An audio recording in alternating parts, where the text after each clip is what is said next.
جديد أثبت مدريد أنه بطلا لأسبانيا وأوروبا، حيث تمكن من خطف 3 نقاط ثمينة من معقل ريال سوسيداد. ورغم الظروف الصعبة التي مر بها ريال مدريد بعد طرد ويسين في الدقيقة 31، إلا أن روح الملوك لا تنكسر وعزيمة اللاعبين لم تهتز، بل تحول النقص العددي إلى شراسة قتالية أرعبت الخصوم وخمدت جماهيره. منذ البداية الأولى دخل مدريد مكشرا عن أنيابه حين تمكن من افتتاح النتيجة عند الدقيقة 12 عبر نجمهم الفرنسي كيليان مبابي ليعلن أن الريال جاء من أجل الفوز ولا شيء غيره.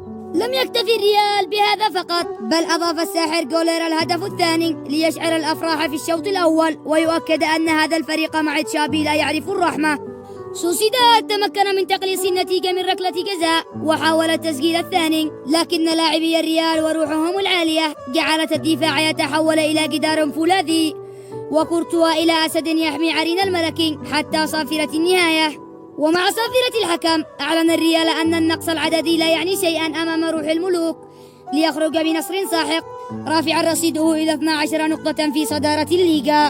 ريال مدريد مع تشابي لا يعرف سوى لغة الانتصار ولا يرضى بغير القمة ولا يرضى إلا أن يكون نمبر 1.